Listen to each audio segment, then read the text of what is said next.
അഭിമാനത്തിൻ്റെ പ്രതീകമായ കേരളപ്പിറവി ദിനമാണിന്ന്. നിങ്ങൾക്കെല്ലാം അറിയാവുന്നതുപോലെ മറ്റൊരു ചരിത്ര നേട്ടത്തിന് കൂടെ നമ്മൾ സാക്ഷിയായ ദിനമാണിന്ന്.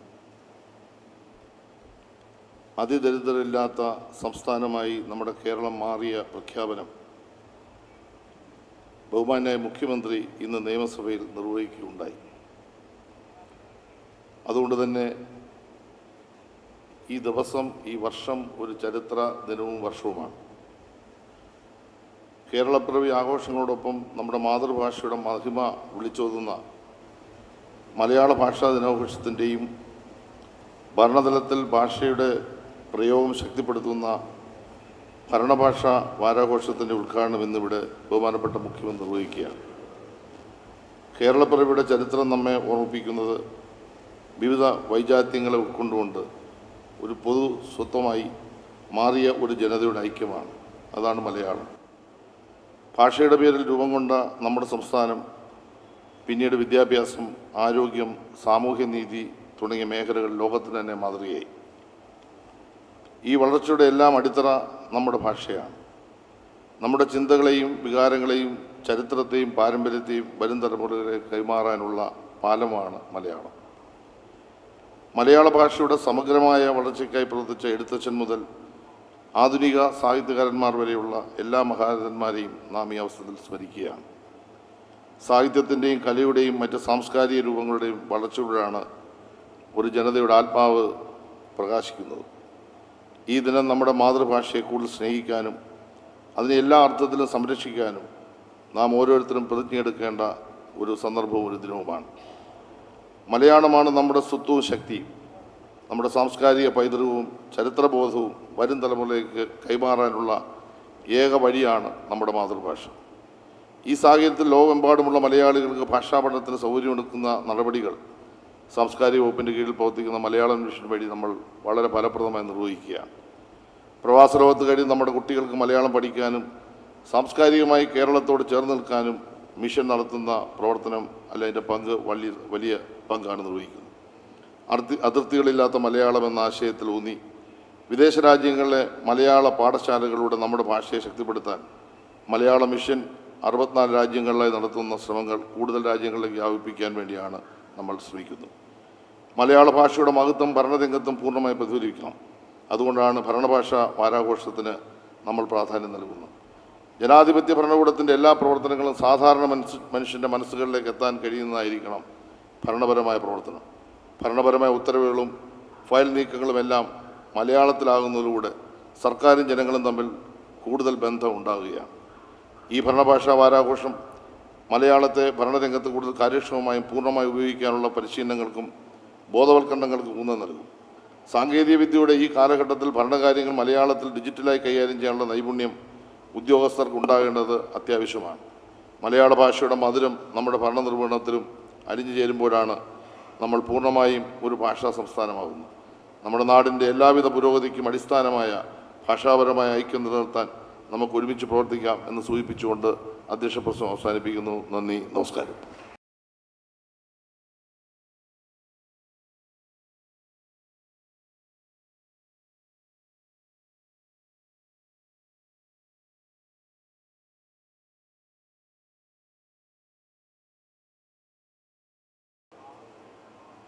മലയാള ഭാഷാ ദിനാഘോഷത്തിൻ്റെയും ഭരണഭാഷാ വാരാഘോഷത്തിൻ്റെയും ഉദ്ഘാടന ചടങ്ങാണിത്. ഭാഷയ്ക്കു വേണ്ടി സമർപ്പിതമായ മനസ്സോടെ പല പതിറ്റാണ്ടുകൾ പ്രവർത്തിച്ച 2 പ്രമുഖരെ ഇന്ന് നാം ആദരിക്കുകയുമാണ്. സംസ്ഥാന ഭരണഭാഷാ പുരസ്കാരത്തിൻ്റെ സമർപ്പണം ഇതിൻ്റെ ഭാഗമായി നടക്കുന്നു. സമകാലിക ജനപദം ഭരണഭാഷാ പതിപ്പിൻ്റെ പ്രകാശനവും ഈ ചടങ്ങിൻ്റെ ഭാഗമാണ്. കേരളത്തിൻ്റെ ഭരണഭാഷ പൂർണ്ണമായും മലയാളമാക്കുക എന്ന ലക്ഷ്യം മുൻനിർത്തി തുടർച്ചയായി പല പരിപാടികളാണ് സർക്കാർ നടപ്പാക്കി വരുന്നത്. അതിൻ്റെ ഭാഗമാണ് ഔദ്യോഗിക ഭാഷാ വകുപ്പിൻ്റെയും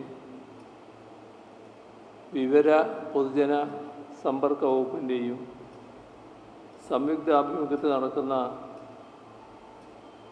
മലയാള ദിനാഘോഷവും ഇന്നു മുതൽ ഒരാഴ്ച നീണ്ടു നിൽക്കുന്ന ഭരണഭാഷാ വാരാഘോഷവും. സർക്കാർ ജീവനക്കാരുടെ ഇടയിലടക്കം കേരളീയ സംസ്കാരത്തോടും നമ്മുടെ മാതൃഭാഷയോടും വർദ്ധിച്ച തോതിൽ സ്നേഹവും താല്പര്യവും ഉണ്ടാവുന്നുണ്ട്. കഴിഞ്ഞ കുറേ വർഷങ്ങളായിട്ട് ഇത് കാണാൻ കഴിയുന്നുണ്ട്. ഈ താല്പര്യം നമ്മുടെ ഭരണ സംവിധാനത്തിൻ്റെ നടത്തിപ്പിൽ വലിയ തോതിൽ പ്രതിഫലിക്കേണ്ടതുണ്ട്. അതിനുള്ള പ്രചോദനമാകട്ടെ ഇതുപോലുള്ള പരിപാടികൾ. മലയാളത്തിൻ്റെ ഉപയോഗം ഭരണനിർവഹണത്തിൽ കൂടിയ നിലയിൽ സാർവത്രികമാകുന്നതിന് ഈ ആഘോഷം പ്രേരകമാകും എന്നും പ്രതീക്ഷിക്കുകയാണ്. 1956 കേരള സംസ്ഥാനം രൂപീകൃതമാകുന്നത്. മലയാളം മാതൃഭാഷയായി സംസാരിക്കുന്നവർ അധിവസിക്കുന്ന പ്രദേശമെന്ന നിലയിലാണ് സംസ്ഥാന രൂപീകരണം. അതിനോടൊപ്പം ഭൂമിശാസ്ത്രപരവും മറ്റുമായ ചില കാരണങ്ങൾ കൂടിയുണ്ട്. എങ്കിലും സംസ്ഥാന രൂപീകരണം ഭാഷയുടെ അടിസ്ഥാനത്തിൽ തന്നെയായിരുന്നു. മലയാളം ദേശീയ തലത്തിൽ അംഗീകരിക്കപ്പെട്ട ശ്രേഷ്ഠ ഭാഷയാണ്. എന്നാൽ യഥാർത്ഥത്തിൽ അത് ശ്രേഷ്ഠമാകണമെങ്കിൽ വിദ്യാഭ്യാസം, ഭരണം, നീതി നിർവഹണം ഇങ്ങനെ മലയാളികളുടെ സമസ്ത ജീവിത മണ്ഡലങ്ങളിലും ഭാഷ എന്ന നിലക്ക് മലയാളത്തിന് മുഖ്യമായി ഇടം ലഭിക്കണം. ഈ ഒരു ചിന്ത മുൻനിർത്തിയാണ് കേരളത്തിൽ ആദ്യമായി രൂപം കൊണ്ട EMS നേതൃത്വം കൊടുത്ത സംസ്ഥാന സർക്കാർ നമ്മുടെ മാതൃഭാഷ ഭരണഭാഷയാക്കുന്നതിന് വേണ്ടിയുള്ള പ്രവർത്തനങ്ങൾക്ക് തുടക്കം കുറിച്ചത്. ഭരണഭാഷ മലയാളമാക്കുന്നത് സംബന്ധിച്ചുള്ള പഠനം നടത്തുന്നതിനായി 1957 കോമാട്ടിൽ അച്യുതമേനോൻ്റെ അധ്യക്ഷതയിലുള്ള ഒരു കമ്മിറ്റിയെ അന്ന് സംസ്ഥാന സർക്കാർ നിയോഗിച്ചു. മാത്രമല്ല 1969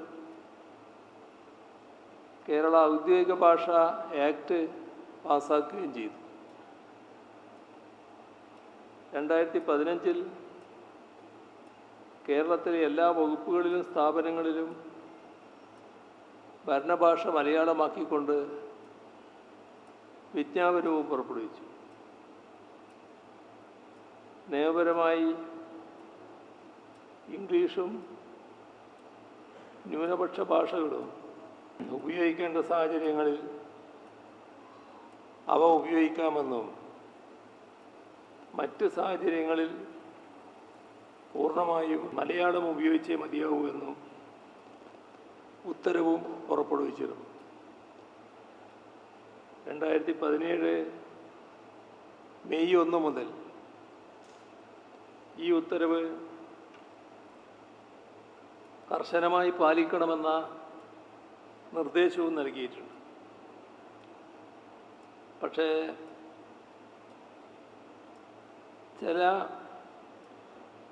വകുപ്പുകൾ അത് വേണ്ട ഗൗരവത്തിൽ ശ്രദ്ധിക്കുന്നില്ല എന്ന കാര്യം സർക്കാരിൻ്റെ ശ്രദ്ധയിലുണ്ട്.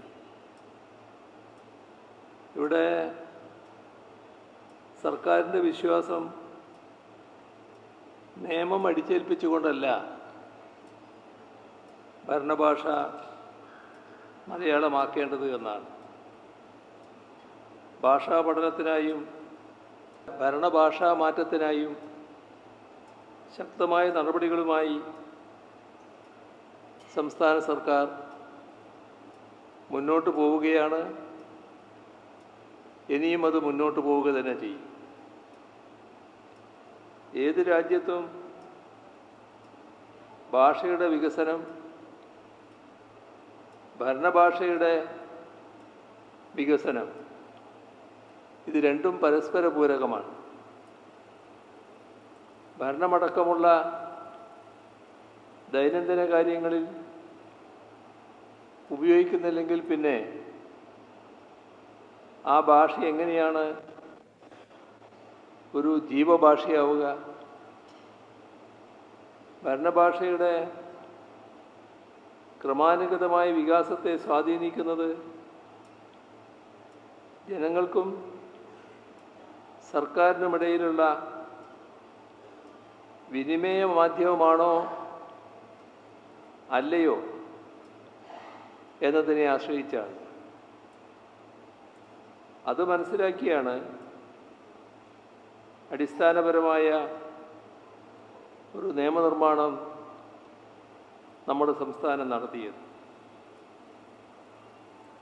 ഐക്യ കേരളപ്പിറവിയെ തുടർന്ന് നിലവിൽ വന്ന സർക്കാരുകൾ കേരളത്തിൻ്റെ വിദ്യാഭ്യാസ, സാഹിത്യ, സാംസ്കാരിക മേഖലകളിൽ അഭിവൃദ്ധി കൈവരിക്കുന്നതിനാവശ്യമായ ഒട്ടനവധി നടപടികൾ സ്വീകരിച്ചിട്ടുണ്ട്. എന്നാൽ കേരളത്തിലെ കുട്ടികളുടെ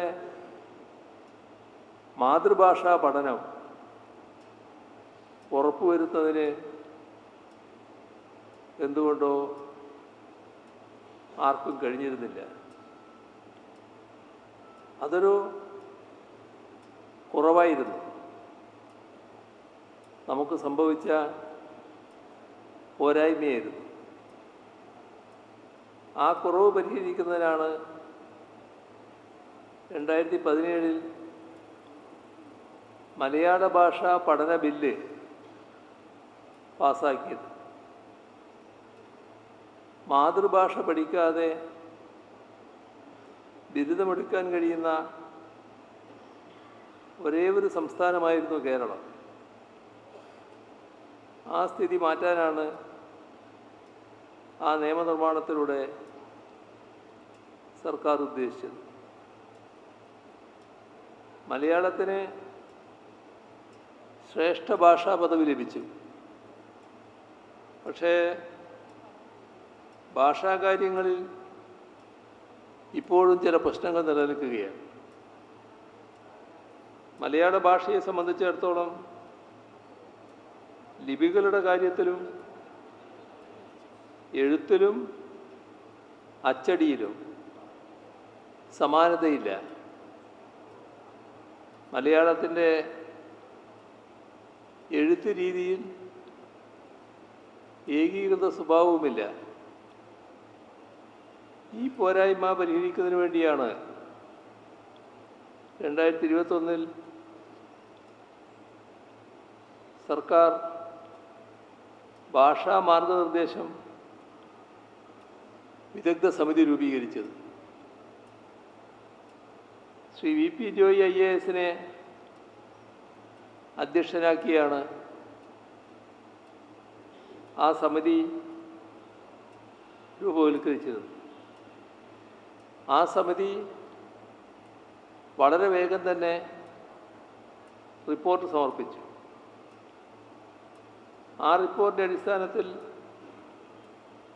ഔദ്യോഗിക ഭാഷാ വകുപ്പ് മലയാളത്തിൻ്റെ എഴുത്ത് രീതി എന്ന പേരിൽ കൈപ്പുസ്തകം പ്രസിദ്ധീകരിച്ചിട്ടുണ്ട്. പുതിയ 10 ഫോണ്ടുകളും രൂപപ്പെടുത്തുകയുണ്ടായി. 2015 മലയാള ഭാഷ വ്യാപനവും പരിപോഷണവും ആ ബില്ല് രാഷ്ട്രപതി നിരസിച്ചത് 2025 10 വർഷം. മലയാള ഭാഷയുടെ സമഗ്രമായ പുരോഗതി ലക്ഷ്യമിട്ടാണ് സർക്കാർ പുതിയൊരു ബില്ല് തയ്യാറാക്കിയത്. 2025 മലയാള ഭാഷാ ബില്ല് കഴിഞ്ഞ ഒക്ടോബർ 10 കേരള നിയമസഭ പാസ്സാക്കുകയുണ്ടായി. ഗവർണറുടെ അംഗീകാരം ലഭിച്ചാൽ അത് നിയമമായി മാറും. ഒരു ജനസമൂഹത്തിൻ്റെ ചരിത്രാനുഭവം, ആത്മാവബോധം, സംസ്കാരം, ഇതിൻ്റെയെല്ലാം നാൾവഴി രേഖ മാതൃഭാഷയാണ്. ഏറ്റവും അർത്ഥപൂർണമായ ആശയവിനിമയവും വികാരവിനിമയവും സാധ്യമാക്കുന്ന മാതൃഭാഷയാണ് കുട്ടിയായിരിക്കുമ്പോൾ മുതൽ മനുഷ്യനിൽ ഭാഷാശേഷിയും ഭാഷണശേഷിയും പഠനശേഷിയും സാമൂഹ്യശേഷിയും വളർത്തിയെടുക്കുന്നത്.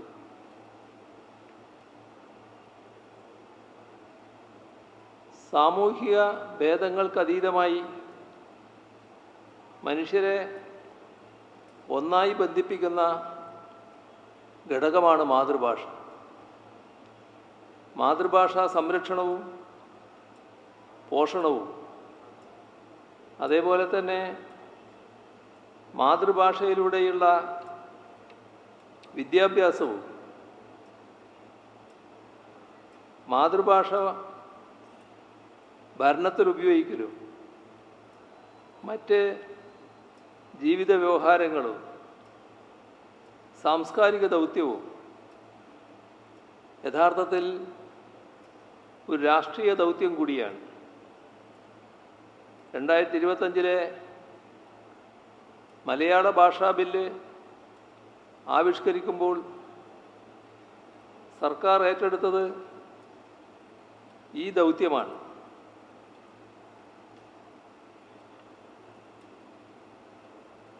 പ്രാണവായുവും ജലവും സ്വാതന്ത്ര്യവും പോലെ മനുഷ്യൻ്റെ അവകാശത്തിൻ്റെ ഭാഗമാണ് മാതൃഭാഷ. മലയാളിയുടെ മാതൃഭാഷയായ മലയാളത്തിൻ്റെ സർവ്വതോന്മുഖമായ പുരോഗതിയാണ് ഈ ബിൽ ലക്ഷ്യം വെക്കുന്നത്. ഇത്തരത്തിൽ പല വിധത്തിൽ മലയാള ഭാഷയ്ക്കും സംസ്കാരത്തിനും സർവ്വതോന്മുഖമായ പുരോഗതി ഉണ്ടാക്കാനാണ് സർക്കാർ ശ്രമിക്കുന്നത്. ഈ വർഷം മലയാള ദിനത്തിൻ്റെ ഭാഗമായി 2 വിശിഷ്ട വ്യക്തികളെ ആദരിക്കുകയാണ്. അക്ഷരശ്ലോകം, കാവ്യകേളി, കാവ്യാലാപനം എന്നിവ കുട്ടികളെയും താല്പര്യമുള്ള മുതിർന്നവരെയും തലമുറ ഭേദമില്ലാതെ പരിശീലിപ്പിച്ചു പോരുന്ന ശ്രീമതി സരസമ്മ ടീച്ചർ, ഭാഷാപണ്ഡിതനും നിരൂപകനും എഴുത്തുകാരനുമായ ഡോക്ടർ M.M. ബഷീർ, ഈ 2 പേരെയാണ് ഇന്ന് നാം ആദരിക്കുന്നത്. ഭരണഭാഷാ ഗ്രന്ഥ പുരസ്കാരം നേടിയ ഡോക്ടർ R.V.M. ദിവാകരനടക്കമുള്ള പുരസ്കാര ജേതാക്കളെ ആകെ ഈ ഘട്ടത്തിൽ അനുമോദിക്കുന്നു. മലയാളത്തിന് വേണ്ടിയുള്ള പ്രവർത്തനങ്ങൾ അവർ അർപ്പണബോധത്തോടെ തുടരുക തന്നെ ചെയ്യുമെന്ന് പ്രത്യാശിക്കുന്നു. നിറഞ്ഞ സന്തോഷത്തോടെ ഈ ദിനാഘോഷവും വാരാഘോഷവും ഔപചാരികമായി ഉദ്ഘാടനം ചെയ്ത് അറിയിച്ചുകൊണ്ട് അവസാനിപ്പിക്കുന്നു. നിങ്ങൾക്കെൻ്റെ സ്നേഹാഭിവാദനങ്ങൾ.